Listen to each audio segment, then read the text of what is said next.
इस समय जो प्रेजेंट पीएम हैं जो मोदी साहब है वही होने चाहिए। हमारा तो बस यही है कि फिर से वही गवर्नमेंट आया है जो था। इसमें मोदी जी ने कोई गलत टारगेट नहीं रखा, उन्होंने 400 रखा तो अच्छा रखा। लक्ष्य हमेशा ऊपर रखने चाहिए। मैं तो चाहता हूं कि उनकी सरकार बने, हम भी देखें कि 70 रूलों वाली सरकार कैसे चलती है। नीतीश कुमार तो सब के हैं बाबू, आ रहे हैं तेजस्वी के साथ एक फ्लाइट में बैठ के, क्या ही भरोसा किया जाए। नमस्कार, तहजीब टीवी देख रहे हैं आप और मैं हूं आपके साथ मिर्जा साहिल बेग। आज हम मौजूद हैं ग्राउंड जीरो पर।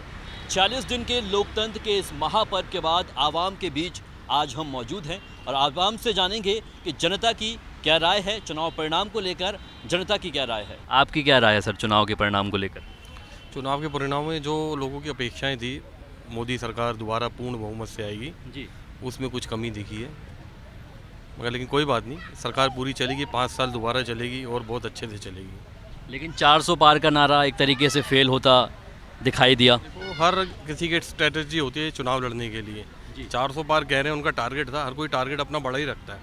अचीव कर पाए नहीं कर पाए बात अलग है। आप भी अगर कोई काम करते तो टारगेट ऊपर ही रखते होगे, कोई नीचे टारगेट नहीं रखता। इसमें मोदी जी ने कोई गलत टारगेट नहीं रखा, उन्होंने 400 रखा तो अच्छा रखा। लक्ष्य हमेशा ऊपर रखने चाहिए। आज नहीं प्राप्त कर पाए तो कल जरूर प्राप्त कर लेंगे उसको। इंडिया गठबंधन के बारे में क्या कहना चाहेंगे आप? इंडिया गठबंधन, देखो ये जितने भी झूठ हैं, जितने भी करप्ट हैं, ये उन लोगों का गठबंधन है जी। अब जनता का जो वोट शेयर मिला है उसके आधार पे कह रहे हैं, नैतिकता के आधार पे मोदी जी को इस्तीफा दे देने चाहिए। मुझे हंसी आती है उनके सवालों के ऊपर और मीडिया भी उनके सवाल सुनती है, मुझे इस बात पे भी हंसी आती है। एनडीए जब एकजुट होकर लड़ा है, एनडीए को 292 सीटें मिली हैं, 293 सीटें मिली हैं, पूर्ण बहुमत से भी 21 सीटें ज़्यादा, और कह रहे जी उन्हें नैतिकता के आधार पर इस्तीफा दे देनी चाहिए। कैसी बातें करते हैं ये इंडिया गठबंधन वाले, जैसे इनकी सोच है वैसी इनकी बातें हैं। नीतीश कुमार, क्या लगता है आपको? नीतीश कुमार ने तो पलटू नंबर 1 है जी। अभी नहीं पलटेंगे, 1 साल के अंदर पलट जाएंगे, या विधानसभा के जब चुनाव होंगे जी तब पलट जाएंगे। और वो शर्तों पे काम करते हैं।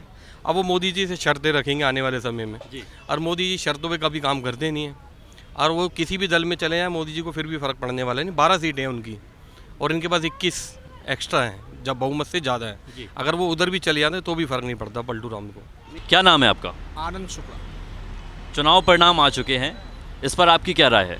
देखिए, वो ठीक है, डेमोक्रेसी है, और जो चुनाव परिणाम आया है इससे ये पता चलता है कि जो हवाबाजी चल रही थी देश में कि ये है डिक्टेटरशिप है, ये है वो है, जो है मोदी जो चाह रहा है वो कर रहा है, अब ईडी को खरीद लिया है, या जो है मतलब ये जो काम कर रहा है, तो वो ऐसा कुछ नहीं है। ये फुल ऑफ डेमोक्रेसी है कंट्री में। क्या वजह रही है कि यूपी में इतनी कम सीटें आई हैं बीजेपी को?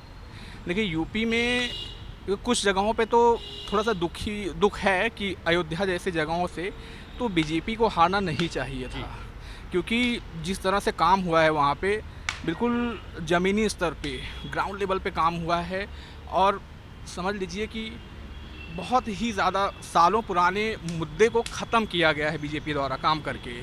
राम मंदिर का निर्माण करके, श्री राम जी का मंदिर का निर्माण किया गया है। क्या लगता है कि नीतीश कुमार फिर से पलटेंगे? देखिए, पलटना तो नहीं चाहिए। अगर आप जिस तरह से उन्होंने कहा पलट सकते हैं, ये हम कह नहीं सकते कांट से कि वो पलटेंगे कि नहीं पलटेंगे, क्योंकि वो नीतीश जी हैं, उनका नाम पलटू राम पड़ गया है। चुनाव परिणाम आ चुके हैं, इस पे आपकी क्या राय है? बहुत बढ़िया राय है, बहुत अच्छा हुआ, कैसा भी हुआ। मैं तो लेकिन चाहता था 4 दिन पहले से भी कि प्रधानमंत्री नरेंद्र मोदी रहना चाहिए। अच्छा।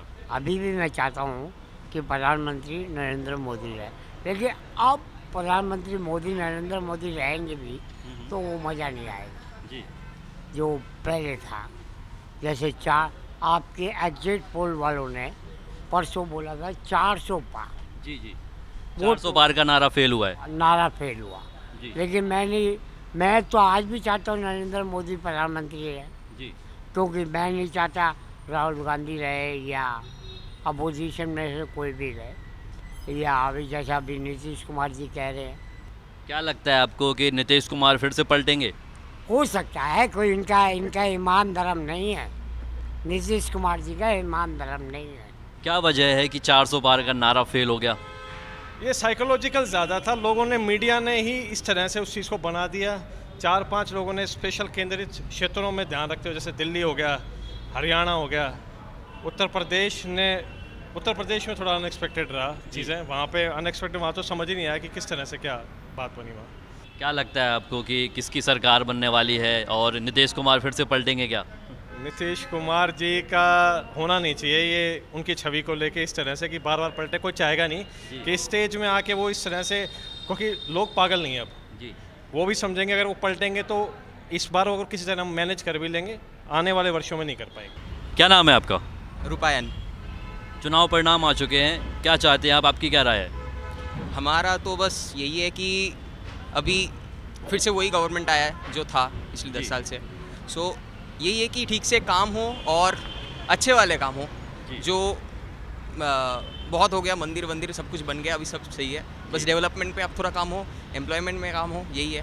क्योंकि हम लोगों का कंसर्न यही है कि आफ्टर बीइंग एजुकेटेड अगर वो हो जाए कि जॉब नहीं मिल रहा है, वो सीन हो जाए तो वो ज़्यादा दिक्कत का होगा। और इंडिया गठबंधन एक तरह से मजबूत होता दिखाई दे रहा है, तो इस पे क्या? इंडिया देखो, अगर मेरा मानना यही है, अगर पार्टियों का अगर उद्देश्य ही, अगर पार्टी का अगर उद्देश्य जो है वही अगर जनता को मतलब सपोर्ट करता है, उनके लिए अच्छा करता है, अच्छा इन द सेंस मतलब उनके घर में देखे ना जाए, देश के लिए सोचे, देश के लिए काम करे, देश के लिए अच्छा करे, तो अगर हर पार्टी अगर यही सोचेगी तो गठबंधन की कहीं ना कहीं जरूरत नहीं पड़ेगी।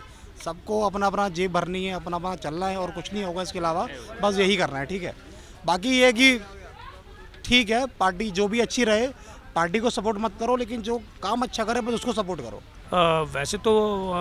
वैसे अगर देखा जाए तो जो इस समय जो प्रेजेंट पीएम हैं जो मोदी साहब है वही होने चाहिए, क्योंकि दोबारा चेंज करें तो काफ़ी देश के ऊपर खर्चा बहुत बढ़ेगा। और यदि वो हैं तो उनको सब चीज़ का पता है और वो बहुत अच्छे नेक आदमी हैं, बढ़िया हैं और उन्होंने देश के लिए काफ़ी अच्छा भी काम किया है। क्या लगता है आपको कि नीतीश कुमार फिर से पलट सकते हैं? अगर पलटे तो सरकार बदल जाएगी? जी श्योर, ये पलटेंगे और 100% पलटेंगे। और अगर पलटे तो फिर क्या होगा? फिर या तो गठबंधन बनेगा या फिर इंडिया का गठबंधन होगा, उसका सरकार बनेगी। अगर इंडिया गठबंधन से अगर सरकार बनती है तो गठबंधन से कौन चेहरा होगा पीएम का? इसमें तो थोड़ा सा कहना बड़ा मुश्किल है, क्योंकि उधर केजरीवाल जी कर रहे हैं, इधर राहुल गांधी तो ही हैं जी। बस यही, इन दोनों में फिर भी आपस में कॉन्ट्रीब्यूशन हो सकता है। चुनाव का रिजल्ट आ गया है, इस पे आपकी क्या राय है?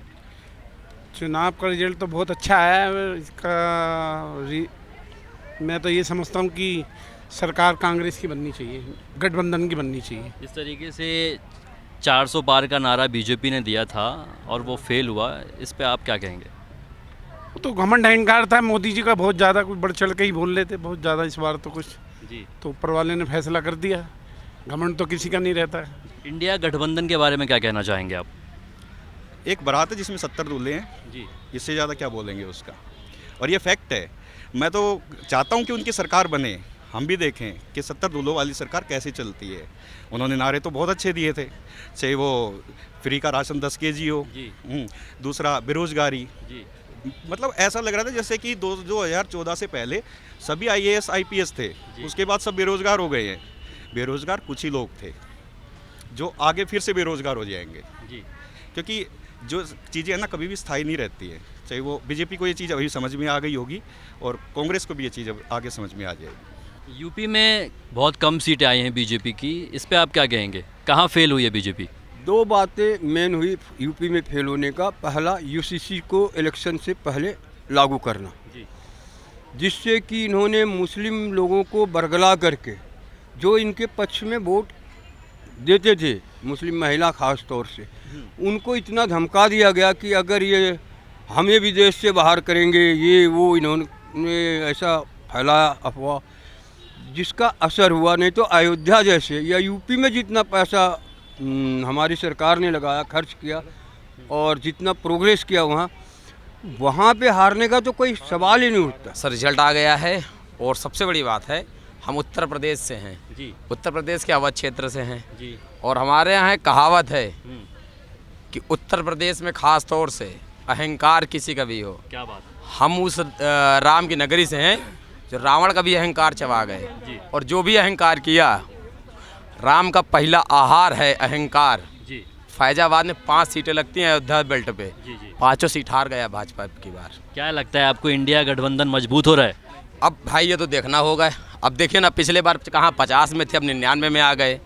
कहाँ उस पिछले बार समाजवादी पार्टी को मिली थी 5 सीटें, अब की बार 37 सीटें आ गई। नीतीश कुमार के बारे में क्या कहना चाहेंगे, फिर से पलटेंगे वो? नीतीश कुमार तो सब के हैं बाबू, आ रहे हैं तेजस्वी के साथ एक फ्लाइट में बैठ के, क्या ही भरोसा किया जाए। हो सकता है भतीजे बस कुछ वादा कर दे, यहाँ आके फिर बदल जाए। दिल्ली के बारे में बता दो, दिल्ली में कैसा रहा?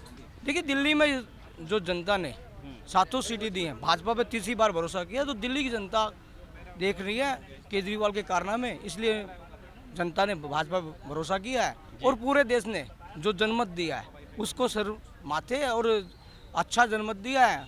विपक्ष को भी मजबूत, जो विपक्ष कहता था एक तरफा फैसले हो रहे हैं, अब सरकार चलाने में जो मज़ा आएगा, जो काम करने में मज़ा आएगा, विपक्ष अब अपनी भागीदारी से भागेगा नहीं। जो घड़ियालू वासु आता था कि हमें बैठने नहीं देता, हमारी संख्या कम है, आज जनता ने भरपूर सही उनको मत देकर सांसद चुनकर संसद का जो बहिष्कार करते थे उसी संसद में बैठकर आप भागेंगे तो जनता देखेगी, और जनादेश का सम्मान करेंगे या जनादेश का अपमान करेंगे जनता देखेगी। मैं युवाओं का बहुत बहुत धन्यवाद करना चाहूँगा। जिस तरह हमारे यूपी की सरकार बार बार पेपर लीक करती थी, आज उन्होंने उसी सरकार को ऐसी स्थिति में खड़ा कर दिया है कि आप कभी भी, आपकी सरकार अगर बना भी लेते हैं तो उस स्थिति में खड़ा कर देते, कभी भी सरकार गिर सकती है आपकी। तो मैं यूपी के युवाओं का बहुत बहुत धन्यवाद करना चाहूँगा, और मैं चाहता हूं कि एक इंडिया गठबंधन की सरकार बने, युवाओं को रोजगार मिले, महंगाई से निजात हो देश में, और बहुत सी समस्याएं ऐसी जो कि झेल रहा है। देखिए, चुनाव परिणाम जो आए हुए हैं, देखिए ये तो भाजपा को पूर्ण बहुमत तो नहीं आया है, लेकिन जनता का जो मैंडेट था वो ना मोदी के खिलाफ है ना मोदी के पक्ष में है। ये ऐसा मैंडेट है कि पूरी तरीके से मतलब जनता ने ये किया कि विपक्ष भी सरकार नहीं बना सकती, और तो मतलब जो भाजपा गठबंधन है ये मतलब कि अपने खुद के दम पे सरकार नहीं बना सकता, और गठबंधन के साथ ये सरकार बना सकते हैं और मोदी जी तीसरी बार प्रधानमंत्री बनेंगे, ये तो कन्फर्म है। 400 पार का नारा लेकिन फेल हुआ है, इस पे क्या कहेंगे? देखिए, 400 का जो नारा था बीजेपी ने जो है मतलब ये भ्रम फैलाने के लिए, ये खुद मोदी जी ने बोला था, बस विपक्ष को भरमाने के लिए बोला था। इनका एक आंकड़ा था कि एनडीए के साथ हम मिलकर बस पूर्ण बहुमत की सरकार बना ले, बस ये आंकड़ा इनका पूरा हो गया। 292 सीट बीजेपी की आ गई, 272 चाहिए, मोदी जी तीसरी बार प्रधानमंत्री बनने जाने दिक्कत क्या है? क्या राय है आपका? चुनाव परिणाम आ चुके हैं, आपकी क्या राय है? सर, चुनाव परिणाम तो आ चुके हैं, पर अभी 50-50 का मामला चल रहा है। जैसे कि कुछ लोगों का कहना है कि नीतीश पलटी मार सकते हैं जी, तो कुछ भी हो सकता है। अभी एकदम श्योर कुछ भी नहीं कह सकते कि मोदी बन रहे हैं, इंडिया भी बना सकती है, और दोनों में से अभी 50-50 है। अब कहीं ना कहीं यूपी में कम सीटें आई हैं बीजेपी की, ऐसा क्यों हुआ? सर, लोगों में नाराज़गी भी थी जी बीजेपी की गवर्नमेंट से। अगर मैं पर्सनली देखूं तो मैं खुद नहीं चाहता बीजेपी आए जी, मोदी प्रधानमंत्री ना बने, मैं खुद नहीं चाहता है। कारण ये भी रहा है बीजेपी ने बहुत गलतियां करी हैं पास्ट में, किसान इनसे नाराज जी, अग्निवीर इन्होंने ख़त्म कर दिया, क्योंकि आर्मी एक बहुत नोबल प्रोफेशन माना जाता है हमारे देश में, और देश के युवा की प्राथमिकता रहती है कि मैं आर्मी में जाऊं। अब वही चीज़ इन्होंने ख़त्म कर दी, 4 साल में उसको रिटायरमेंट दे रहे हैं, 25 साल की उम्र में, 24 साल की उम्र में, और ख़ुद तो नेता लोग जो हैं 75 साल तक नेता बने हुए हैं, तो युवा की क्या एक्सपेक्टेशंस है इस देश के? चुनाव परिणाम के बाद ये थी आवाम की राय जो हमने जानी। फिलहाल इतना ही। कैमरामैन राकिब के साथ मैं मिर्ज़ा साहिल बेग, तहज़ीब टीवी, दिल्ली।